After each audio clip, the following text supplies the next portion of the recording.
Welcome back to A Sharper Life. I'm your host, Nikki Sharp, and this podcast is your one-stop shop to help you overcome challenging moments, find joy and inspiration, and create a life that you love.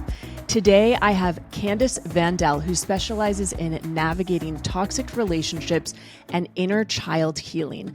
As a highly sought-after spiritual coach and leader, Candice has a deep understanding of emotional well-being and uses her intuitive gifts to help individuals reclaim their authenticity and cultivate healthier connections in their lives. Drawing from her extensive training in psychology and spiritual practices over the last 20 years, she has developed a unique approach that combines mindfulness, somatic healing, and emotional intelligence. So without further ado, welcome Candice to A Sharper Life. Thank you so much. I'm so happy to be here. Same. So I want to get started. And if you wouldn't mind just sharing a little bit about yourself and how you came into doing everything that you do. And we were just saying off camera, I was saying off camera, your Instagram is just filled with so much knowledge, incredible Instagram reels, and really like to the point that are poignant and I feel like hit the mark on everything you do. So share more about who you are. Thank you. That's so sweet. I guess what I'll do is just tell you the beginning, right? That's where it all starts. So at the beginning, I was always like a very highly sensitive kid in every way. Like I couldn't wear the color red. It hurt my skin. And any energy that came around, I just was like, whoa, is it mine? Is it yours? I was seeing like spirits and things. It was that. And by the time I was 7 years old, I got diagnosed with ADHD, which I will say I believe is attention dialed to a higher dimension. Whoa, wait, say that again? Attention dialed to a higher dimension. Amazing. Okay, so let me caveat really quick, and then we'll come back to the story. What does that mean for anyone who, because ADD keeps getting diagnosed more and more and more, and people think it's such a bad thing. I have my own views. I don't think it is, because the society we live in, I don't think we should be kind of modeling everything after. But tell me more about that, the attention to a higher dimension. Yeah, I wrote a book on it in 2012, which I'm actually not releasing until this year. I had a lot of work I wanted to put into it, but what I discovered is a few different things. Because I was diagnosed so early on, and I was like the only kid in school with it in the 80s, by the way, now there's a reason that it's flooding the world with ADHD. And I believe there's a bunch of different reasons. A lot of highly sensitive kids are coming in to be the change, to change the paradigm. Because when you look at society, it's one way of learning. It's one beauty ideal. It's all these measures and these structures that were built by people, not God. And I believe the kids are coming in massive amounts right now to change that way, to dial us into the 5D and the 3D world. And we have spiritual gifts and we have emotional intelligence, and we don't have parents that understand it. So we grow up being misunderstood. And one of the reasons I think I'm so clear on what I share is I had to figure myself out because nobody else did. And I got really good at figuring things out and getting clear on things so that I could tell you about me, so I don't have to feel misunderstood because you're not telling me about me.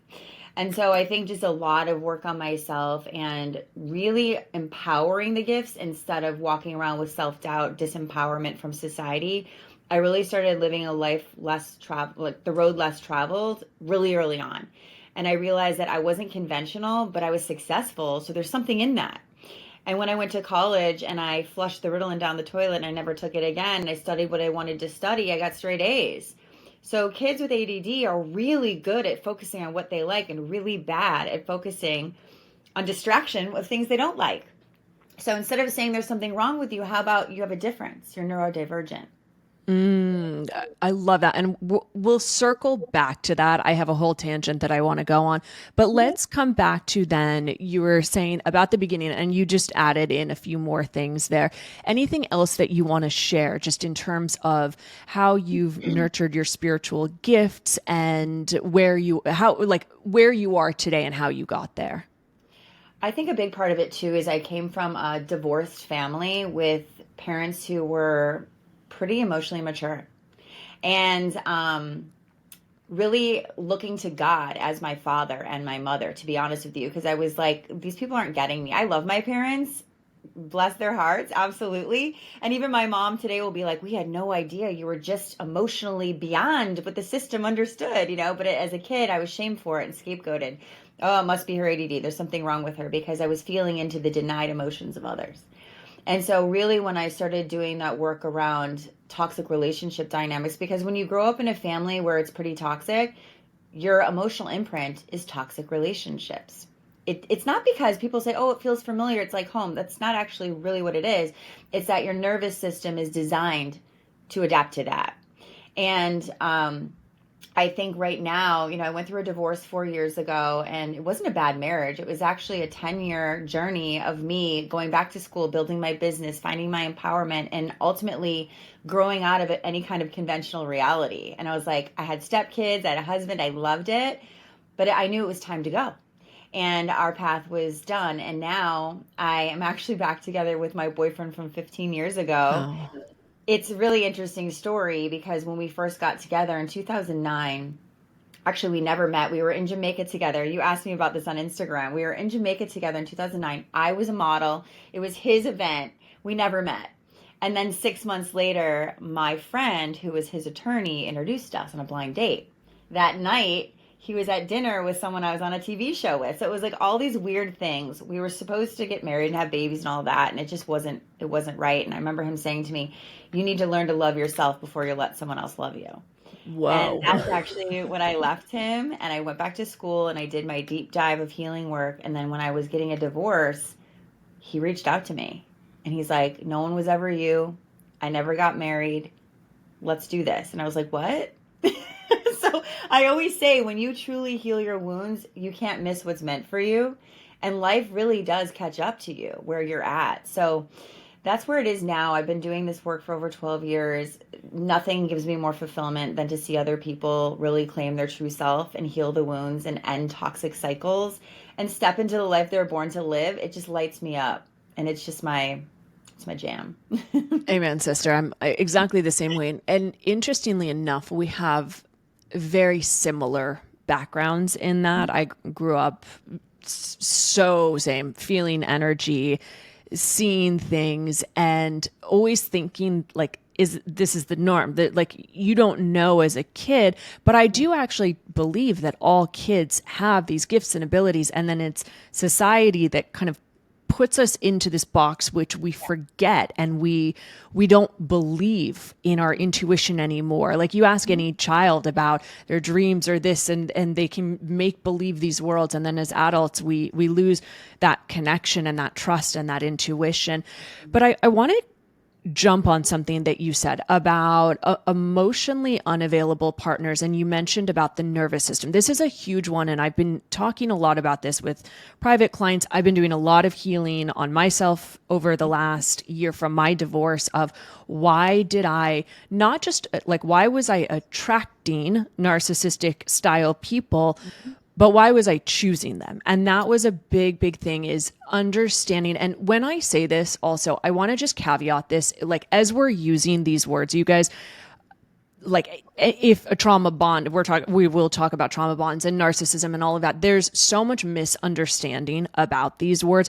It's not to say that anyone is a bad person. It's that they have their own internal wounds. And I'm sure we can get into narcissism a bit more, but I grew up definitely with a covert narcissistic mother who had so many or such a lack of belief in herself that it almost got projected onto me. And then with divorced parents, emotionally unavailable, only child, living in a different country, I then went through that journey very similar to you. And there's nothing like divorce to catalyst you into these next layers of healing if you allow it.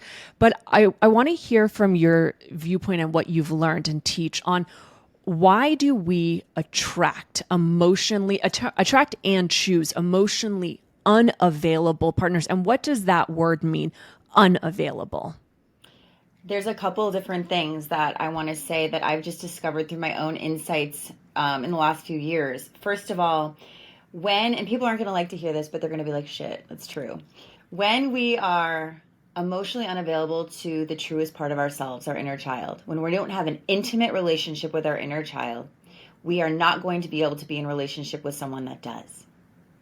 Because until, and I'll tell you this, I just got chills. When I was breaking up with my boyfriend now, 15 years ago, I remember there was this pull inside of me. Like, I didn't want to let anyone else love me until she was choosing. She's like, you have to choose me first before you'll let anybody else choose you, because then you'll be dependent. I want you to be solid. And I heard the words, I come first. And that's when I started doing my deep dive of inner child work and realizing that shadow work, but also really learning to love the authentic you, what you are right now. People think, oh, I need to heal and then I'll be myself. I'm like, no, you are yourself. You're healing.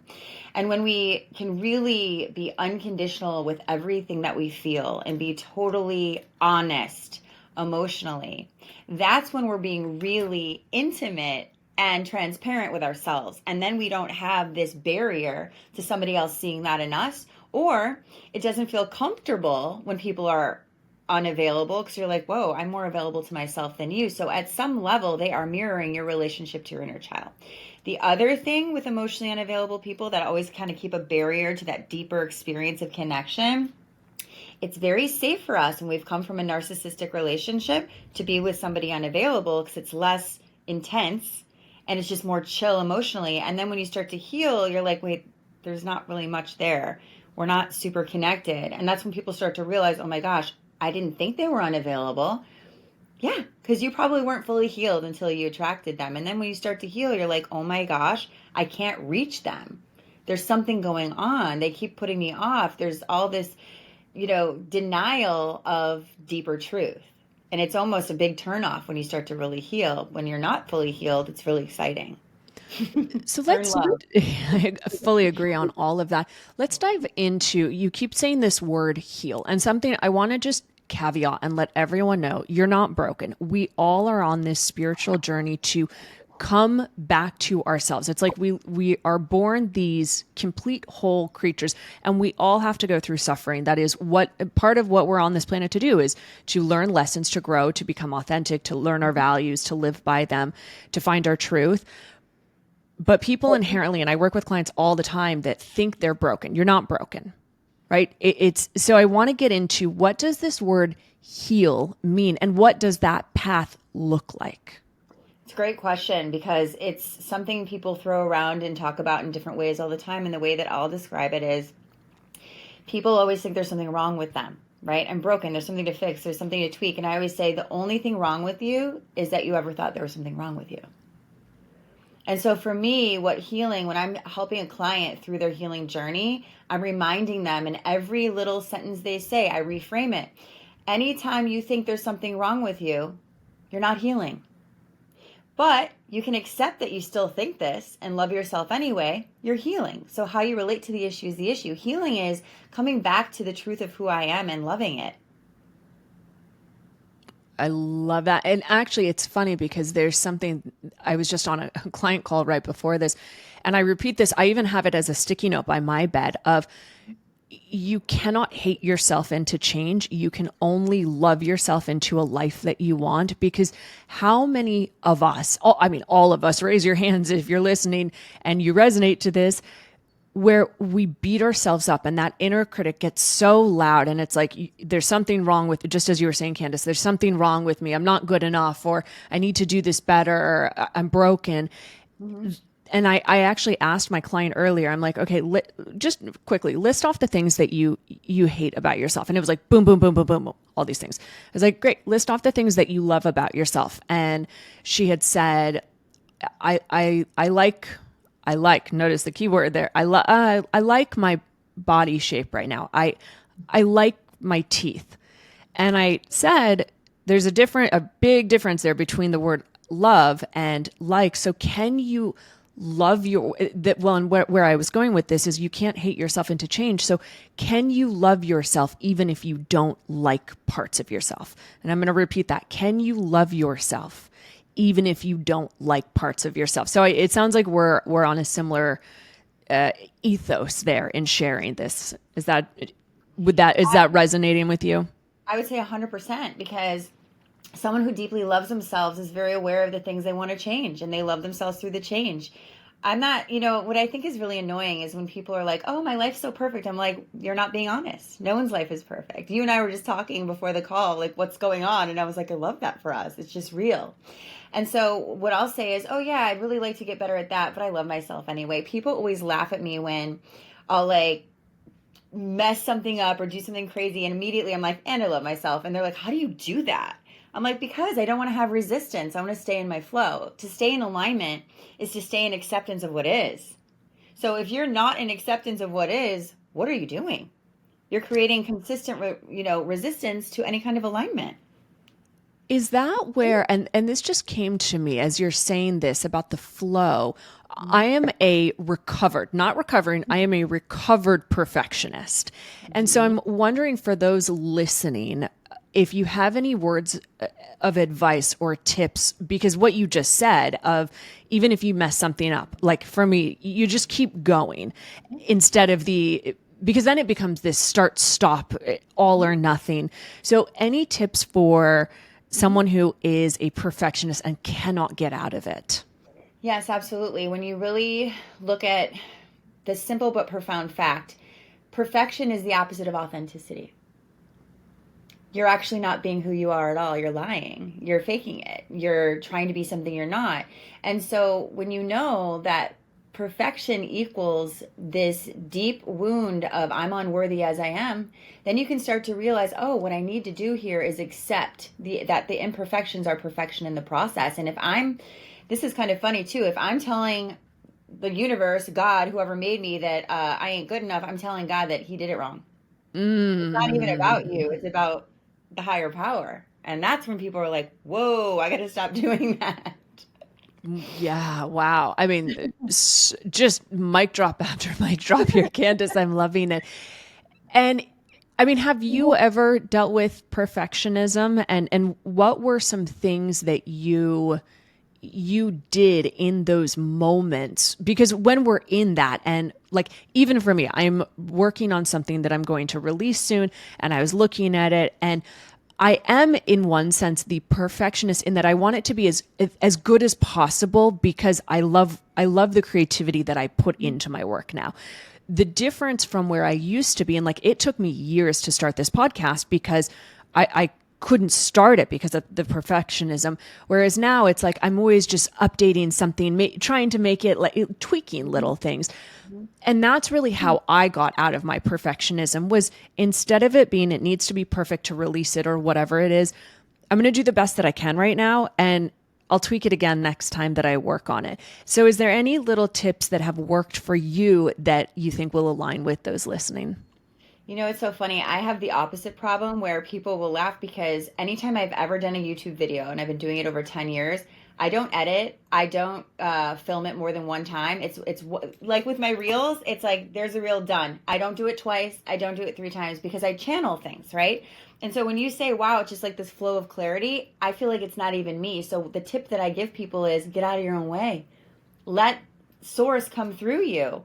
If you're trying to be perfect all the time, nothing's going to be natural.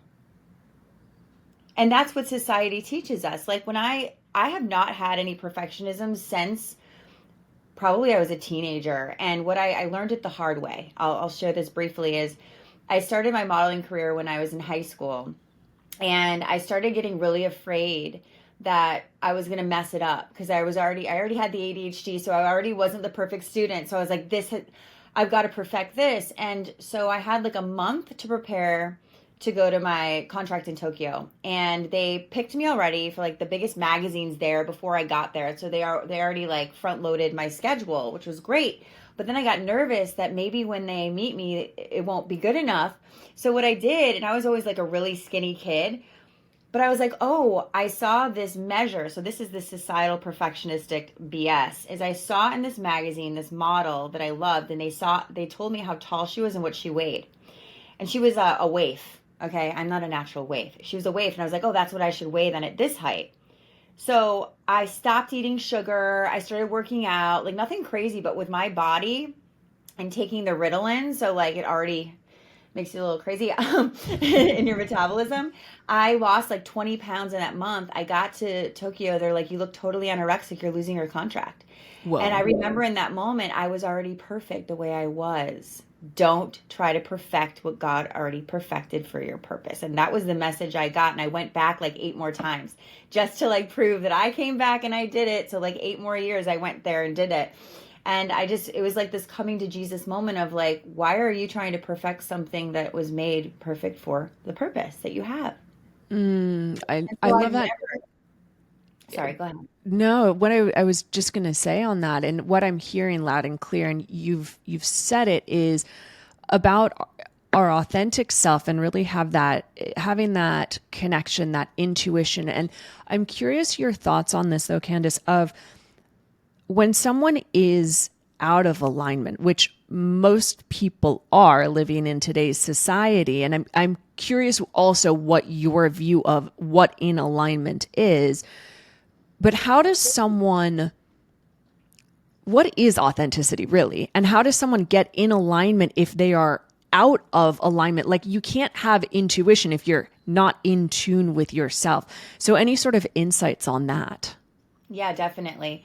My tagline forever has been get real about how you feel so you can heal. And what that means is getting very emotionally honest. How do you really feel? There's all these layers. People are so used to saying what they think people want to hear, or what they should say if they were this perfect person. I'm like, what do you feel? An example, like if someone asked me today, what's going on? I'm like, I don't know. I got a shit show of a day. I got stuff going on all the time. But what a perfect person would say, oh, my day is perfectly scheduled. It's great. I've got it all worked out. No, I don't. I know I don't. And when we're honest about it and we take aligned action steps with our truth, we are in alignment with who we are and our life. And one of the sort of signposts of like, am I in alignment is you'll see a lot of synchronicity. You'll see a lot of things just coming effortlessly. You'll feel like, wow, for some reason, I feel like I've been here before. This happens to me every day where I'll be like, I'm thinking about someone and they email me. It happens every single day because I'm just tuned into something. And when people feel loss of inspiration or they feel stuck, they're not in alignment. They're in their way. And I like to say in those times of being stuck or feeling like something's blocked is to get into surrender mode. Allow what is to be. There's nothing wrong with it. I had a client earlier this morning who is in her 40s and she wants to get married and have babies. I go, maybe you're not supposed to. Why are you so obsessed with this societal ideal? And she's like, honestly, it's true. Like I met my friend's husband and her kids and I was like, wow, that's a lot. I go, maybe you're not built for conventional. What's wrong with that? It's not good enough because society says that's weird if you're in your 40s and you don't have kids. Really? Is that what they say? Or you might just be a baller businesswoman. You might travel a lot. You might have a lot of cats and dogs and whatever and tons of friends. Like, what do you mean? Why is that not good enough for you? And she's like, I don't know. I go, so again, you're telling God that the path and the plan that they have for your life isn't right? She's like, shit, how do I embrace this if it's not what I think? I go, ask yourself why you think that. Where did those beliefs come from?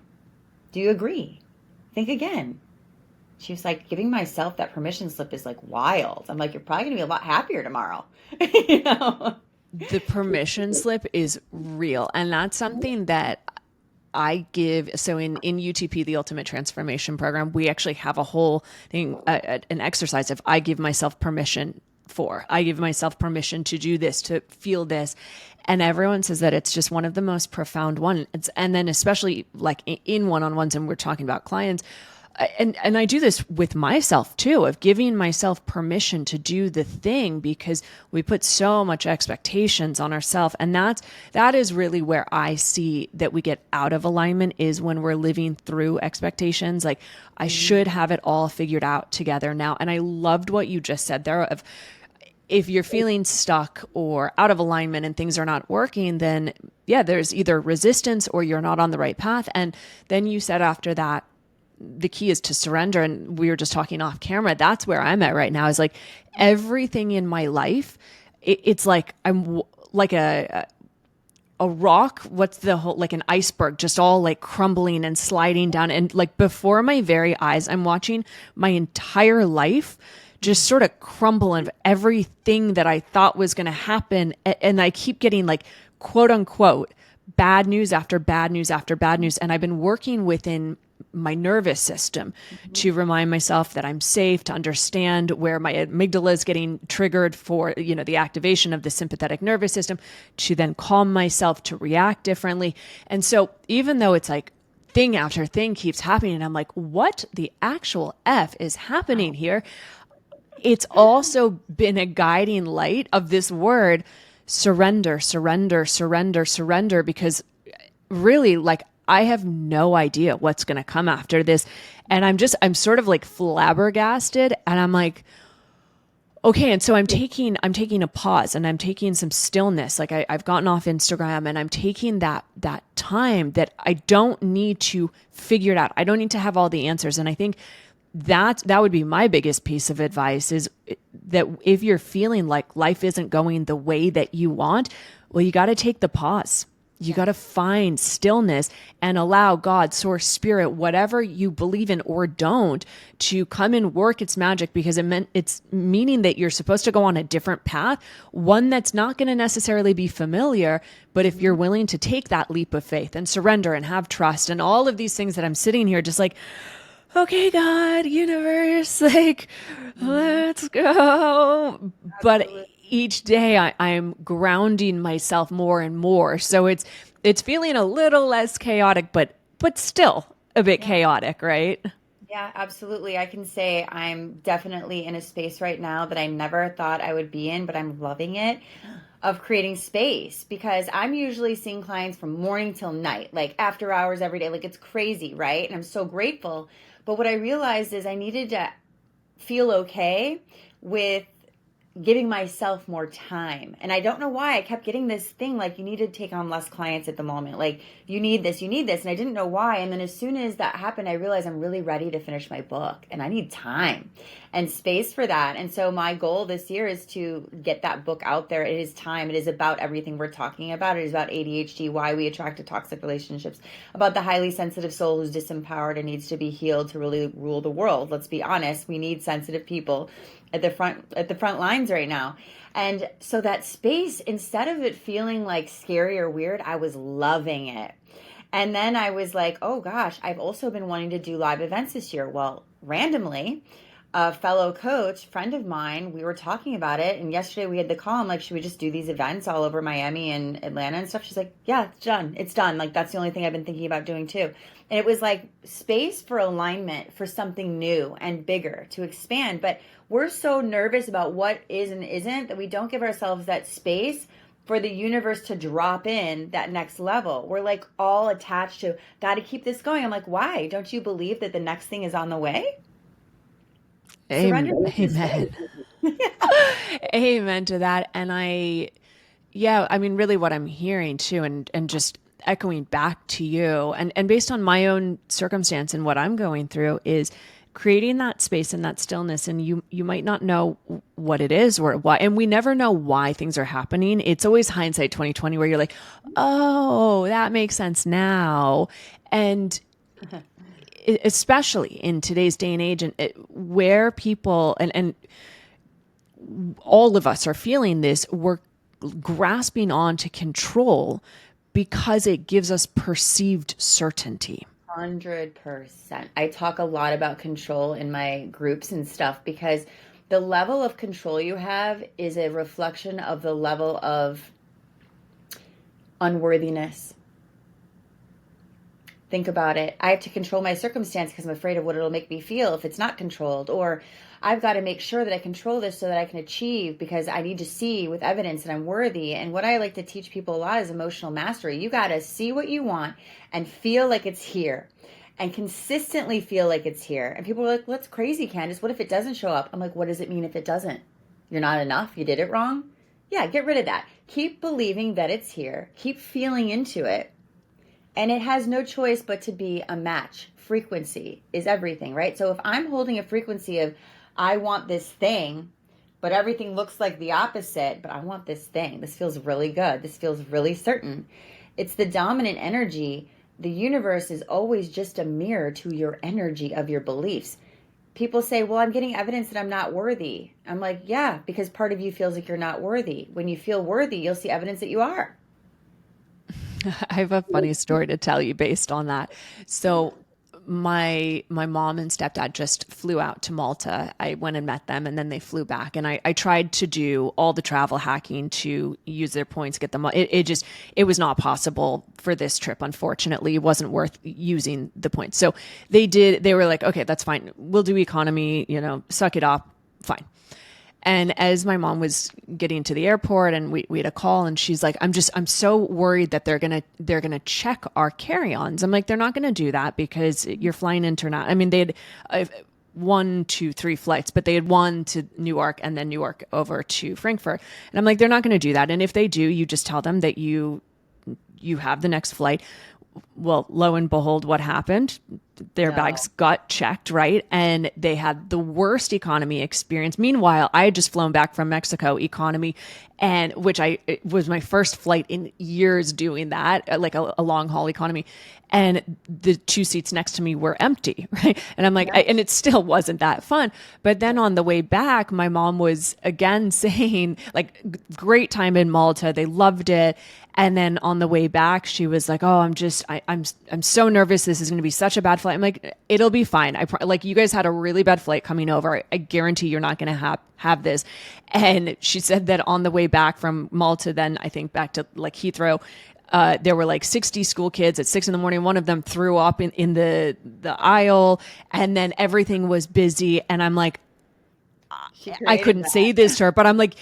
And I also hate when people say that to me, like when I'm in like the shittiest of downtimes and people are like, what's unhealed in you that you're creating this, right? Like that's not the right time and place to say that to someone. But also the reason I tell that story is because our words literally become manifestations, whether or not we want to believe it, because of the energy that we're putting to our thoughts, and which are based on the beliefs. So I wanted to add that because I was like, I've never heard anyone having 2 like back to back flights out and back with that much bad. And I'm like, but there is something to be said about what we're called, like what are the very words that you're putting out into the universe. And I get it. We all have fears and we all feel scared about things, or there's grieving, whatever it might be. And that's okay, right? We want to validate and not like gaslight ourselves. And that's maybe a whole other topic we can go down, a little rabbit hole. But it's like, let's go off on that. But I feel like that's it. It's just a reminder to everyone of whether or not you want to believe it, you can actually look at your own life and see what are you creating into your own reality by your thoughts and your words. Yeah, can I add to that? Because I think this is such an annoying thing, and you brought this up, and it's so annoying when people like look at their life and the conditions are falling apart and they're like, oh, it must be something wrong with me. If my vibration was stronger, if I was more healed, my life would look more healed. And I'm like, absolutely not. That is 100% not true.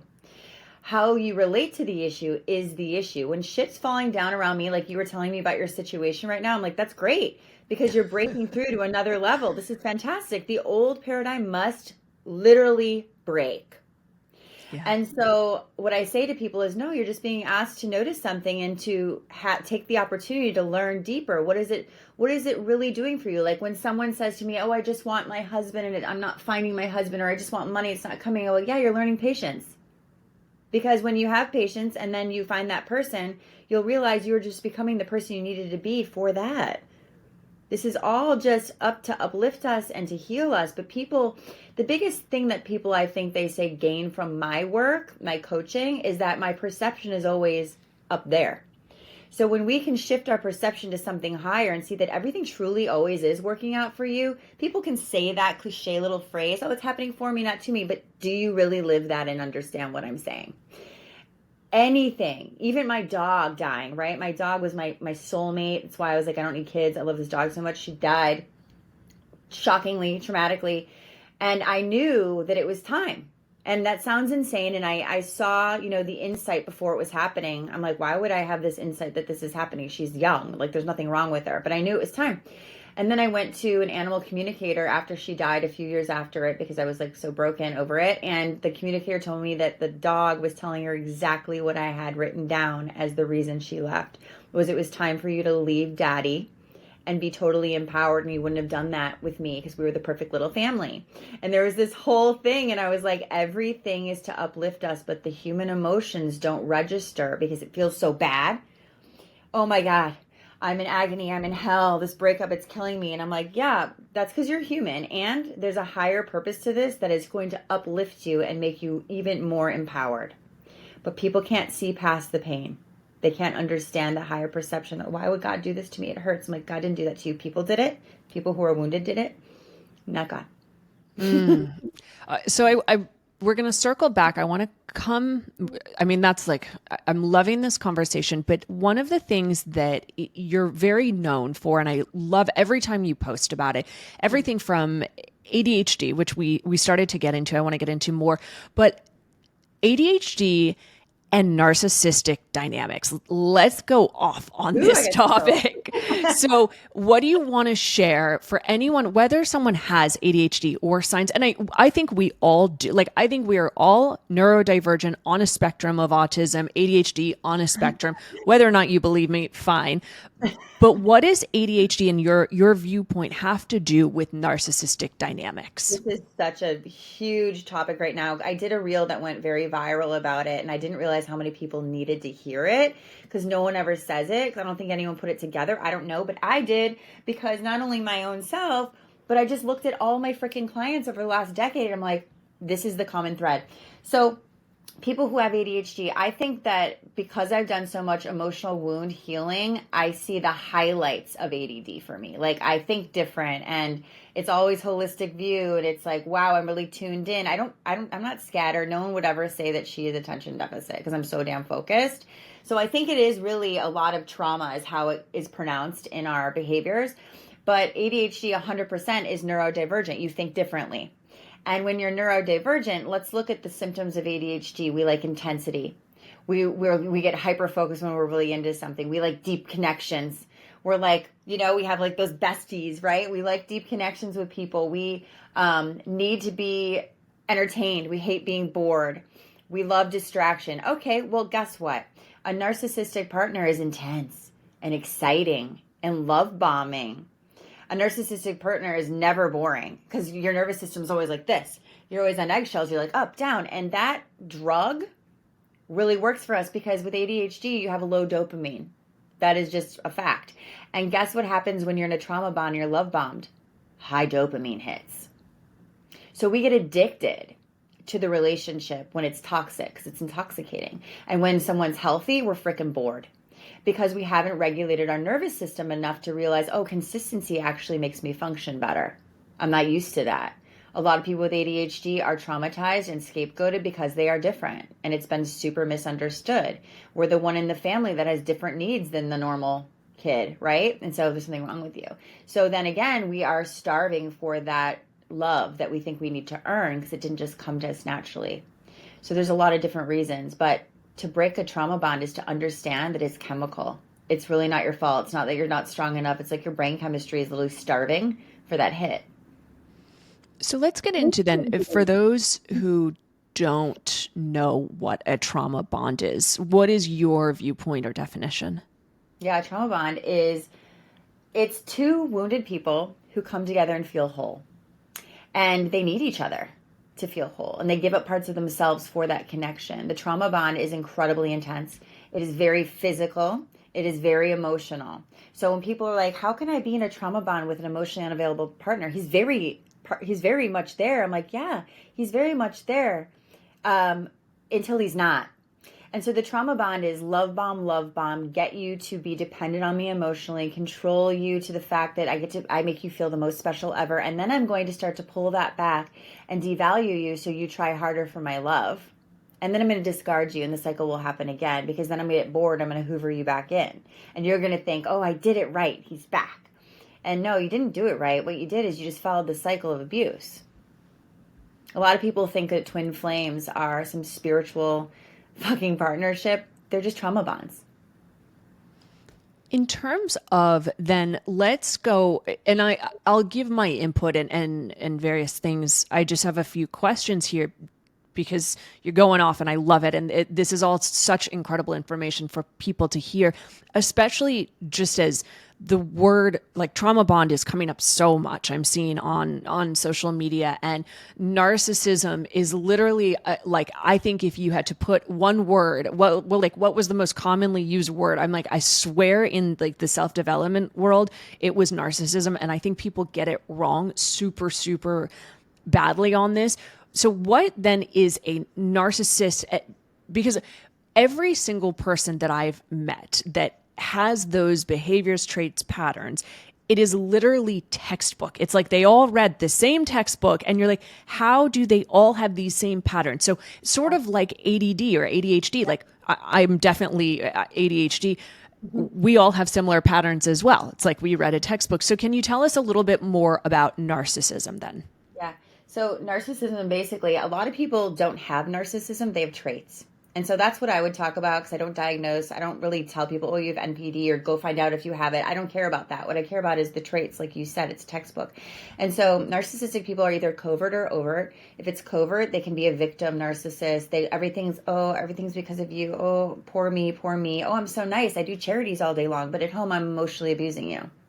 And then the overt is, the big, strong, awesome CEO who's like star athlete, who's all these beautiful things, who's gorgeous, who's extroverted, who's like love bombing you nonstop. Let's go on this trip. Let's do this. Has the best car, the best house, all the things.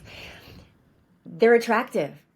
And what's interesting is a lot of people and also it's very external, right? It's very external. Why do they have to be all those things? Because they lack self-worth, or because they just have a false self. Nobody who's in their authenticity needs to flash and show and manipulate, right? So the person who's attracted to that as well, though, has already put all those, I'll call them false idols, all those things as more worthy. And so if they like me, I can feel my worth. But if they don't like me, I lose it all. So it comes from that original wound of not having consistent love, of not being anchored in self. So you're wanting someone to be able to take your attention so you can deny the pain or deny the unworthiness that you feel and just walk around with this projection of power. Interesting. And that was something like I did a lot of healing this last year, and all of these suppressed and repressed emotions that I didn't even know that I had from childhood, from my divorce, from previous relationships, all came up to the surface. And yay, I got to feel them to like 10 times worse than probably had I just felt them in the beginning. And this past year, if I had to explain it, let me caveat on this really quick. The brain doesn't know the difference between physical pain and emotional pain. Mm-hmm. And so the equivalent that or the analogy that I give this last year for me in my healing journey has, from my marriage, and not just that, but from childhood and all of these different things coming up, it has felt like breaking every bone in my body and it not being able to heal. And then it's like, let's say you walk on your leg, and if you don't heal it keeps hurting and it keeps breaking. And so that was the work, that was my healing, was to feel the emotions and not run away from, not that I was on purpose running away from them. It wasn't safe necessarily to feel them when I was growing up or in my marriage. And all of a sudden I'm like this walking emotional, sensitive being. And I'm like, what is going on? Everything hurts. But in that, now I can laugh about it because I can feel things so much quicker, and I can recognize like the emotional wheel. I can literally close my eyes and be like, okay, I'm feeling overwhelmed, which is actually based out of fear right now. And I know exactly where that's coming from. What's really underneath that? Okay, I'm feeling scared. Okay, what am I feeling scared about? Or I'm feeling sad. What am I feeling sad about? And allowing myself to cry or feel the pain, whatever it might be.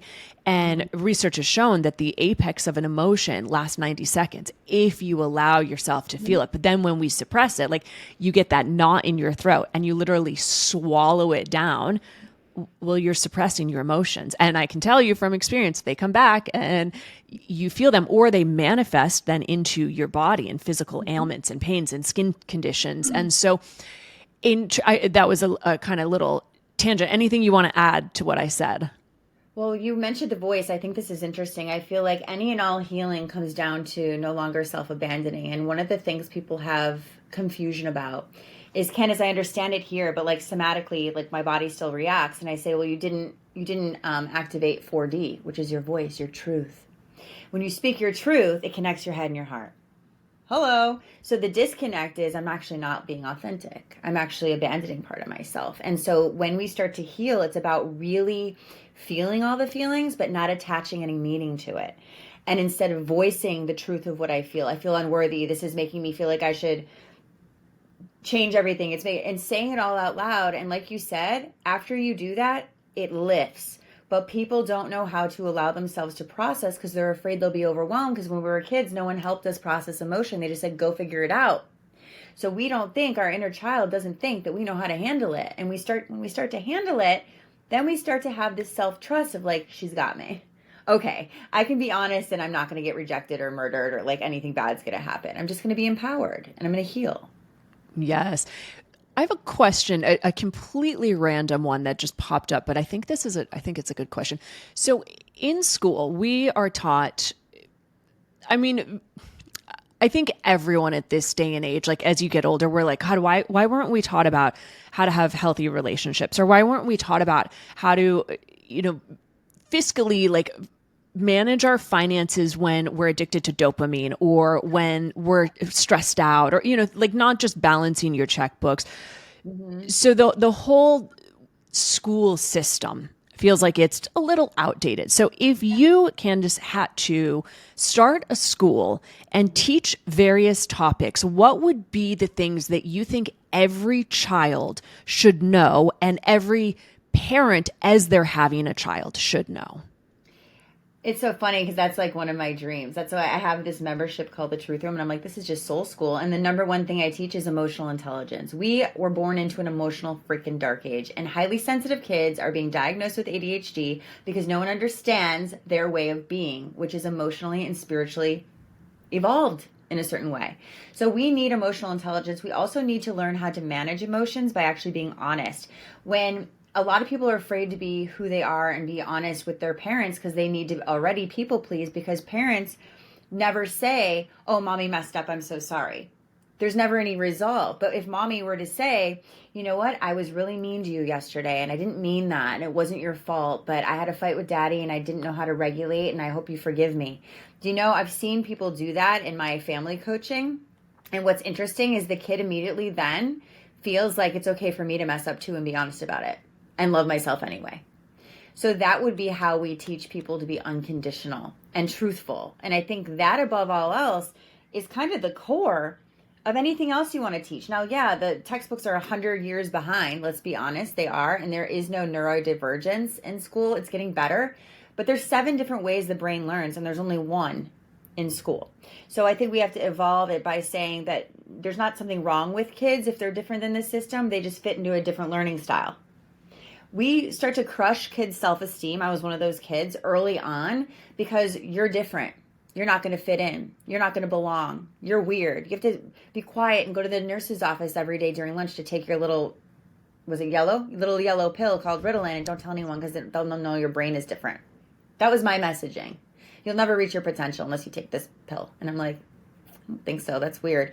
But those kinds of things, or kids who test bad and they have to be in like LD classes, like learning disabled. It's like, no, you're not learning disabled. You just don't test well. These are the things we need. We need diversity in the classroom, and we kind of need life coaches as teachers, to be honest with you. Like, so many teachers, the parents tell me, they're like, my teacher, they're terrible. They don't want to be there. They hate their job. And I'm like, kids aren't going to respect that when they're highly sensitive and they're feeling that you don't want to be here. Yeah. I mean, so interesting, everything that you say. And I think we really do, not just with kids. And that's why that second part of the question is like, what do we need to teach parents almost before they have kids? The emotional regulation, because I so understand it too. I don't have kids, and I have so many clients that do have kids, and I get how hard it is to share, like, mommy's sad, or daddy is in a bad mood, and that takes you being truthful to yourself, as we've been talking about. So having that authentic connection with yourself, this is why I personally love journaling, because I am writing my truth out every single day.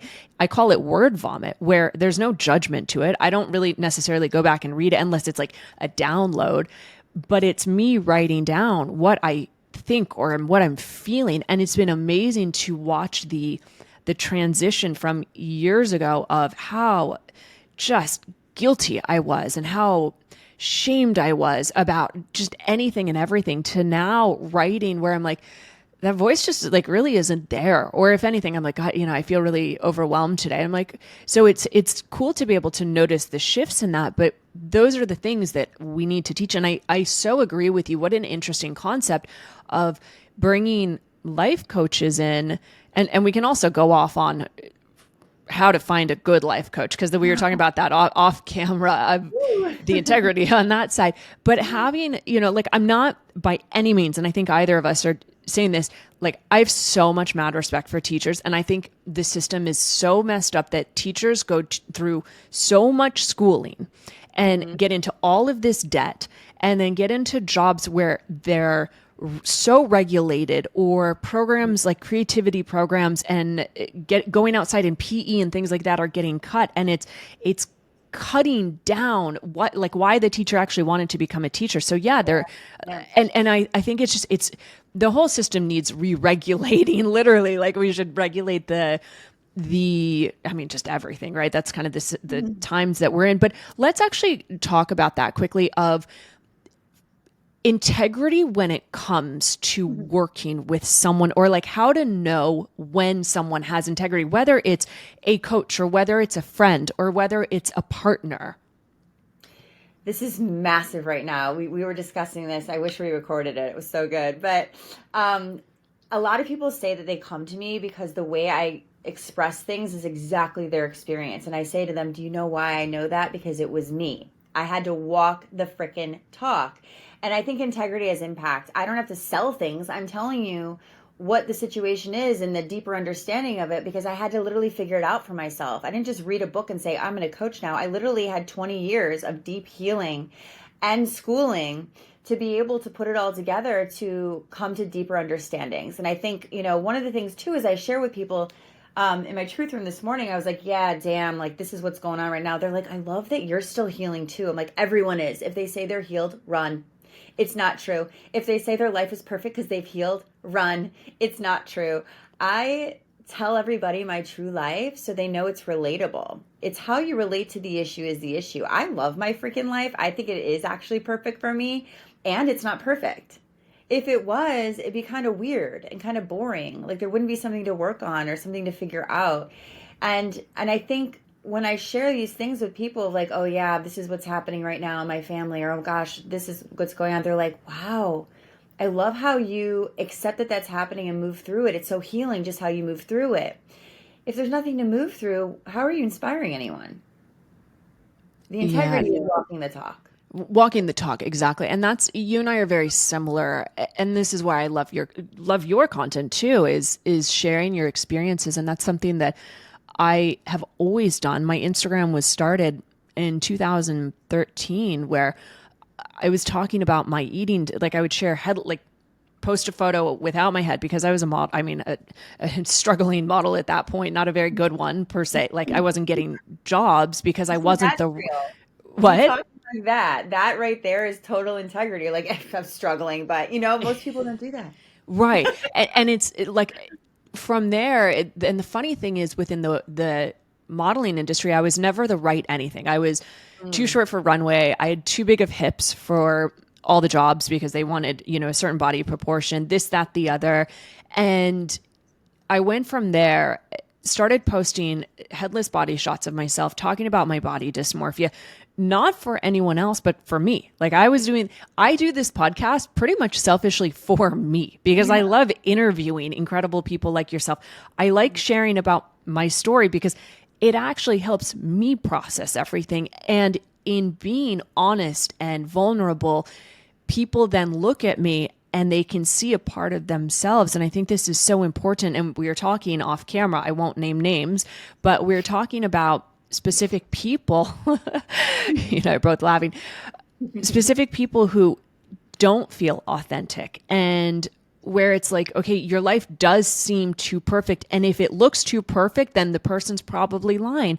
And I think that we do live in this day and age of authenticity is the sexiest thing in my book that you can possibly have. And what does that mean? Being authentic with what you're thinking or feeling. And yes, I know it might be scary. And that's where all the intimacy blocks come up. And that's where your attachment styles will come up. Like, I know that I'm anxious avoidant, and I was chatting with this guy who's avoidant. And as soon as there was some real intimate emotional connection, oh, he dipped out, right? So I get all of these things, but there is nothing sexier to, let's say, a quote unquote healed, because we're all still healing. And that is the evolution of the spirit. There's no such thing as like being fully healed, because there will be something new every single day of your life until you exit this body, right? Until your spirit leaves. But being able to be so radically honest with yourself to say, I feel scared right now about what this is, or I'm scared to show up in the wrong way. Like, oof, Yeah. you just won me if you can do that. So hot. Yes. So Yes. ladies and gents, that's what we're saying. If you take nothing else away from this podcast, be authentic. Just be authentic. It's so amazing. Yeah, we were talking about this earlier too, is that, I feel that when someone shows up, especially someone that you kind of admire in some way, and they say, oh my God, I had like the worst day, or this isn't working out, immediately you feel connected to them because they're not on a pedestal anymore. And people who want to be on a pedestal run. It's weird. Why do you need to act like you got it all together? Why do you have to act like you're better? Why do you have to act like there's something to attain? No, there isn't. Everybody is equal. Let's be real. Some people don't know that they are, and that's the difference. People who are worthy know their worth, and people who feel unworthy, they just forgot who they are. But everybody's equal. So when I walk around and I see people just being authentic and real, there's nothing in my body that clenches up. When I see somebody acting a certain way that they're not, I already know because I can see their energy field. But other than that, and that's why I think it's good with coaching, because I'm like, that's not true. You're lying. People are like, fuck did you know that? I'm like, I can see your energy. Yeah. Right? But when you notice it, like, it makes us feel that unworthiness feeling, or that I don't measure up feeling, when we see somebody that is an ideal, not a real.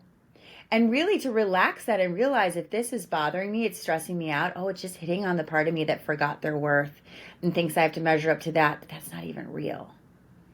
Authenticity is the only thing that's real. It's the only thing that heals. And what I'll add there is someone being authentic will calm your nervous system.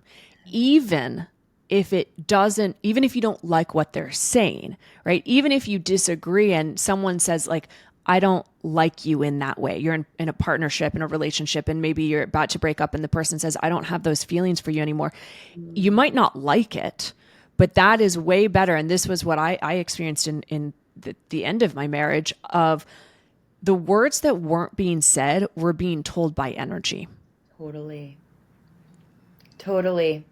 And that's how we self-gaslight, is we're like, well, it's not being said. Maybe I'm making it up. No, I'm feeling it. It's true. They're just not telling me the truth.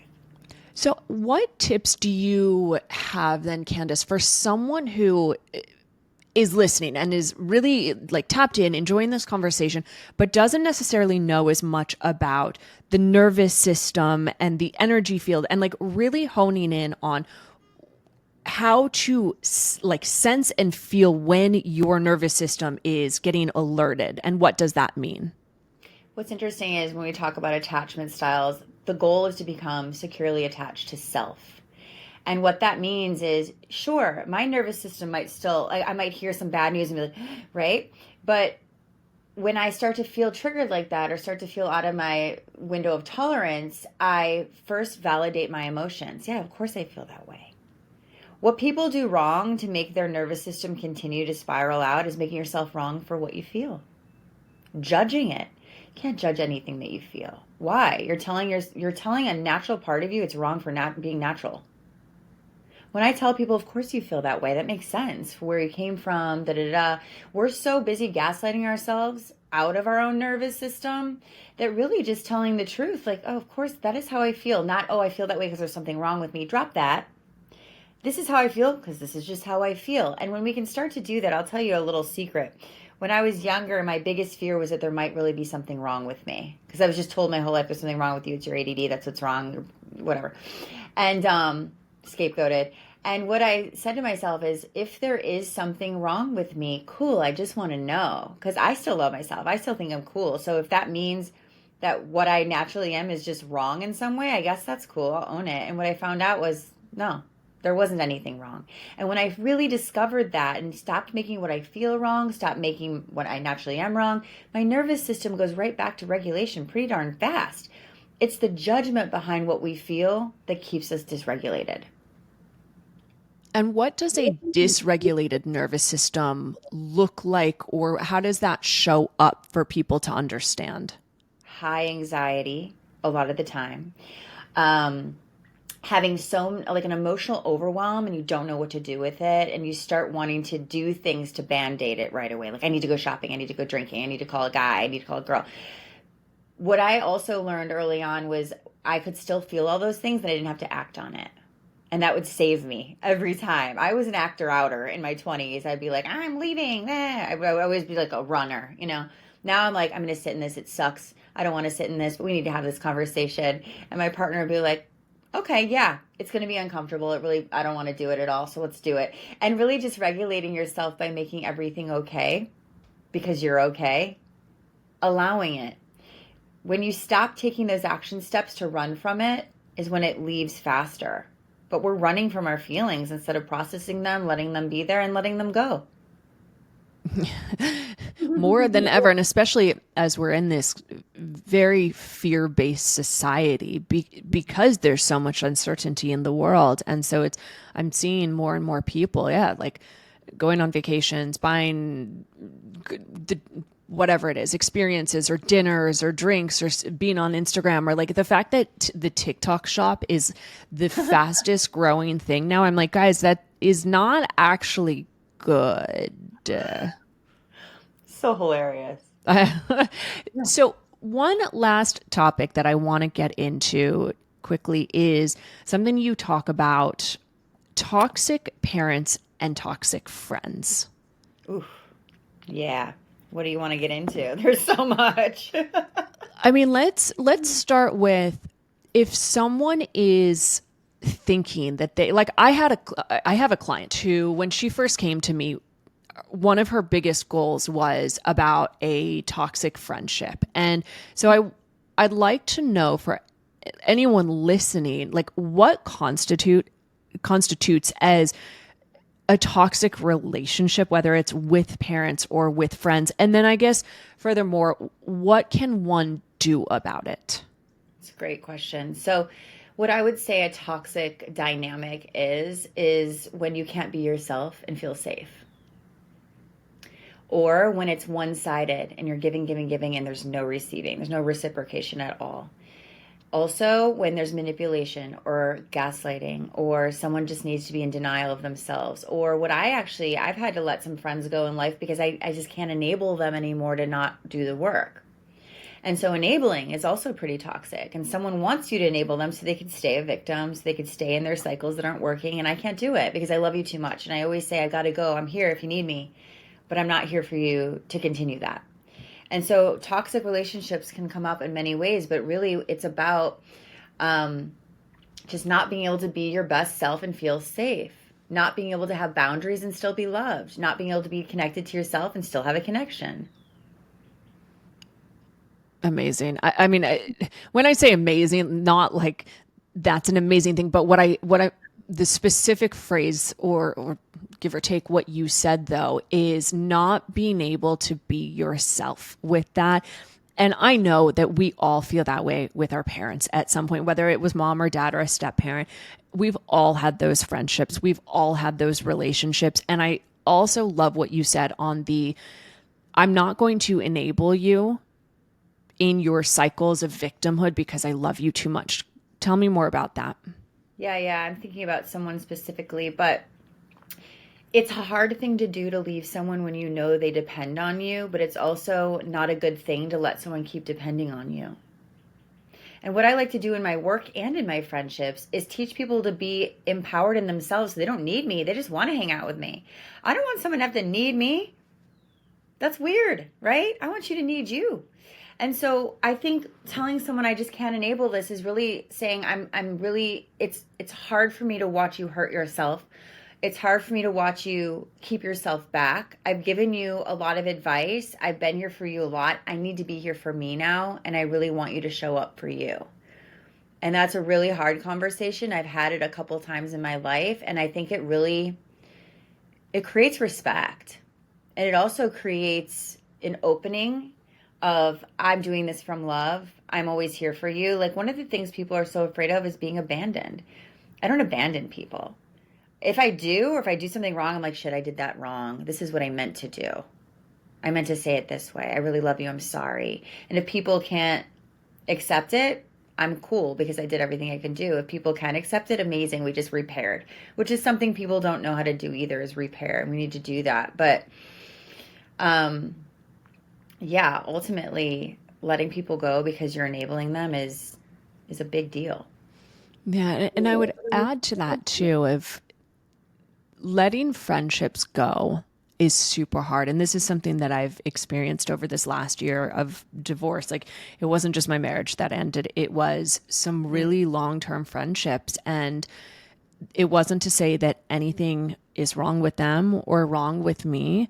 It was that I'm no longer, I'm taking my full accountability. I'm no longer available to show up as the person that I was for that relationship because I want to be different. And so some of my friendships, there's been pauses. And this is where we get so concerned about the abandonment wound is like, if you really love someone, then you should, and like your relationship that you're in now, be able to separate and have that trust that if it's meant to be, it'll come back, and do your own inner work. And I had one friendship, a really long-term one, around September, October, where there was just like enough little things that happened. And I shared my things that I kind of needed from the friendship, how I wanted to be loved and respected, and it wasn't being met. And there was a certain comment, and I just was like, okay, this is the pause that I need. I didn't say anything to this person. And it's not that I like ghosted, but this person also did not say anything back to me. And we both just went our separate ways. And then it was my friend's birthday, about a month or two ago, and just reached out. Hey, happy birthday. I hope you're well. And it reconnected. And we clearly had both gone and done our own version of our own inner work, right? Like, she's not doing the work that I'm doing and vice versa. But what was beautiful is we came back, and then we were able to have a conversation about the catalyst of what caused this like rift. And we laughed about it. I was like, okay, never again are we doing that, because we both put so much like expectations and perceived things that didn't even happen. I was like, and we had such a good laugh about it. And since then, there has been things in like deep conversations where I've said, hey, this comment that you're making feels a bit intense for me. Like, let's not talk about this subject. Oh. And there's respect. And so then we're able to kind of interweave, like, almost like a river. But that is because letting go of the fear of abandonment and rejection, and knowing that like, I'm going to walk the walk on my own life. And if I've done something wrong, I will take full accountability. And the last thing that I want to add on this, is something that I've learned of being ADHD and definitely neurodivergent, and growing up in the just family dynamics that I did, is I started taking on too much accountability. I started taking on other people's accountability when they wouldn't. And that was a really big piece of my own inner healing work this year, was I am done taking accountability if you're not going to take it. It's not mine to take. And it literally freed up so much of my space. Yeah. Hell yeah. That's the thing. When we grow up the way that we did, it's just so much of a responsibility. One of the reasons for that is reactive abuse. You're reacting to someone not treating you right. They're in denial of their treatment of you, and they make you weird for the reaction. So then you're like, oh, it must be my fault. That's why they're treating me this way. that's how that starts, right? And I love everything that you said. I think it's so powerful when people, especially friends, come back together and you're like, we worked this out. Like, it's just so fun. I've had that happen a couple of times this last year where I hadn't seen people in, like, one girl 20 years. And we reconnected. We're like, wow, why did we ever stop talking all those years ago? And it's just like this really beautiful healing of like, wow, no time wasted. Because here's one thing I know for sure about abandonment and rejection is you can't just stop loving someone. You can't just stop liking someone. So even if the friendship or the relationship ends, the love is still there. It's still real. We falsely perceive it as being gone and it's taken away from me. No, it's not. And that's one of the things people don't realize when there's a breakup in friendship or relationships is that you're lying to me if you say I hate him, we're done. You're telling me the truth if you say I really love him and I'm so sad we can't continue this relationship. Then you're in your truth and alignment again. And same with friendships. Any friend that I've had to disconnect from, of course I love them. Of course. Sometimes we just can't be part of that journey. And that's totally, we need to normalize that. We need to normalize all of that. That's why we do things like these podcasts and your YouTube. So Candice, this has been an absolutely phenomenal conversation. Where can people find you? Awesome. My website is CandiceVandel.com. All social medias are just my name, YouTube, podcast, Instagram, all of the above. Wonderful. Such a pleasure to have you on. And for everyone listening, if this resonated, please reach out to Candice or I about what you took away, any specific moment or topic that we talked about that really hit home for you. Sharing is caring. So if you enjoyed this episode, please share it with a friend. If you have not subscribed to A Sharper Life, please do so. Your support means the world. And until next week, here's to a sharper life.